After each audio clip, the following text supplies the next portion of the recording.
नमस्कार। आज इस लेक्चर में हम जानेंगे इलेक्टोरल बॉन्ड के बारे में। जब भी देश में इलेक्शन होते हैं, जैसा कि अभी ड्यू हैं 5 राज्यों में, तो इलेक्टोरल बॉन्ड की चर्चा बहुत होती है। अब इलेक्टोरल बॉन्ड के बारे में आम जनता को तो जानने की इतनी खास ज़रूरत है नहीं, पर जो यूपीएससी कैंडिडेट होते हैं या फिर किसी स्टेट पब्लिक सर्विस कमीशन के कैंडिडेट होते हैं, उनके लिए ये अच्छा खासा पोटेंशियल होल्ड करता है जीएस पेपर 2 में, पॉलिटी में। तो इलेक्टोरल बॉन्ड है क्या? इलेक्टोरल बॉन्ड को इशू किया गया, या ये कह लीजिए कि इसका पहला नोटिफिकेशन आया in the budget speech in 2017-18 by दादन फाइनेंस मिनिस्टर अरुण जेटली जी द्वारा। अब जो इलेक्टोरल बॉन्ड है वो एक तरह का प्रोमिसरी नोट है या फिर बैंकिंग इंस्ट्रूमेंट है, जो कि कौन इशू करता है? State bank of India. Interest free भी है, तो ये कह लीजिए कि एक ऐसा बैंकिंग इंस्ट्रूमेंट है या फिर प्रोमिसरी नोट है जो कि इंटरेस्ट फ्री है, और इशू कौन करता है? State bank of India.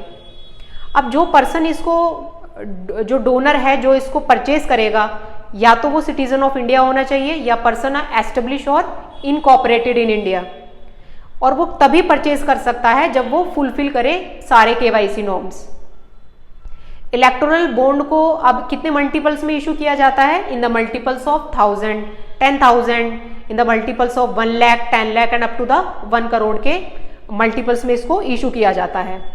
अब जो सिर्फ एसबीआई ही, जो डेजिग्नेटेड ब्रांच है एसबीआई ही इसको मतलब विंडो अपनी ओपन करता है, या तो कोई उसको परचेज कर ले या फिर कोई इसको इन कैश करा ले। अब जो एसबीआई है, एसबीआई अपनी डेजिग्नेटेड ब्रांचेस में भी इसको पावर को दे सकता है। अभी जो जितनी डेजिग्नेटेड ब्रांचेस हैं एसबीआई की, वो सिर्फ एसबीआई ही उसको डेजिग्नेट कर सकता है। तो डोनर ने ले लिया। अब बात आई पॉलिटिकल पार्टीज की, तो ये जो पॉलिटिकल पार्टीज हैं वही पॉलिटिकल पार्टीज इसको मतलब ले सकती हैं या इनकैश करा सकती हैं इलेक्टोरल बॉन्ड को, जो कि रजिस्टर है under the representation of the people act 1951, या फिर जिनको सिर्फ not less than 1% of the vote मिले हो in the house of the people and the state legislative assembly में। तो स्टेट बैंक ऑफ इंडिया ने अपनी 10 डेज की विंडो ओपन करी, जिसमें डोनर ने डोनेट कर दिया इलेक्टोरल बॉन्ड। अब ये जो 10 डेज का पीरियड था, ये एक्सटेंड भी किया जा सकता है as per the notification of the central government. अब पॉलिटिकल पार्टीज ने उसको इनकैश कराया, तो वो जो इनकैश वाला टाइम पीरियड था, या ये कह लीजिए जो इलेक्टोरल बॉन्ड का टाइम स्पेन होता है, वो 15 दिन का होता है सिर्फ। उस 15 दिन में पॉलिटिकल पार्टी ने वो इनकैश करा लिया। ये हो गया। अब ये जो इलेक्टोरल बॉन्ड है, ये कैश करा लिए पॉलिटिकल पार्टी ने, इसकी हमने वैल्यू देख ली, ये सिटीजन ऑफ इंडिया इसको परचेज करा सकते हैं। अब इलेक्टोरल बॉन्ड के क्या एडवांटेजेस हैं और इसके साथ क्या इश्यूज हैं, जो कि political opposition political party supreme court में पिटीशंस डाली है। तो एडवांटेज तो इसके यही है इलेक्टोरल बॉन्ड के, कि जो पॉलिटिकल फंडिंग होती है ना इलेक्शंस में, वो इतनी ट्रांसपेरेंट नहीं होती।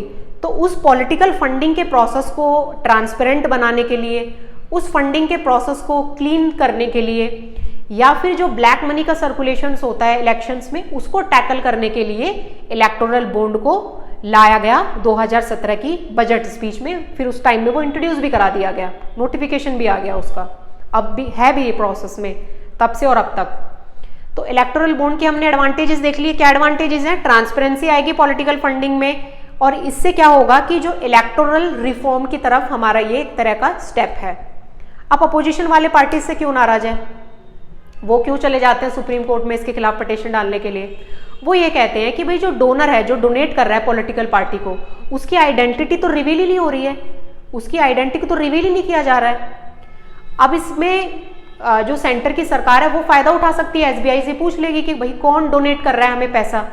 फिर वो जब सरकार को ये पता चल जाएगा, तो फिर सरकार जो है वो उस कंसर्न पर्सन को एडवांटेज देगी उसकी बिजनेस एक्टिविटीज में, या उसकी कोई भी एक्टिविटीज है लिवलीहुड के लिए, उसको एडवांटेजेस देगी। तो कहीं ना कहीं ये ओपैक हो गया। इसमें एक पर्सन की जो राइट टू प्राइवेसी है उससे भी खिलवाड़ किया जा रहा है, क्योंकि आइडेंटिटी रिवील कर देगा एसबीआई सेंट्रल गवर्नमेंट को। तो ये जो सब तर्क हैं, ये सब कौन दे रहा है? अपोजिशन पार्टी, या फिर जो पिटीशंस डाली जा रही हैं सुप्रीम कोर्ट में, वो ये तर्क देते हैं कि भाई ये इशू है इसके साथ इलेक्टोरल बॉन्ड के बारे में। तो ये पूरा हो गया इलेक्टोरल बॉन्ड के बारे में। अगर आप इसको पूरे को नोट डाउन करेंगे जो मैंने अभी आपको बताया है, तो ये करीब करीब 3 पेज का हो जाएगा। और जो भी बाकी इंपॉर्टेंट डिटेल्स हैं वो मैंने बोर्ड पे नोट डाउन कर दिए हैं। मैं आशा करती हूँ कि आपको इलेक्टोरल बॉन्ड के बाद ये जो पूरा लेक्चर है ये समझ आया होगा।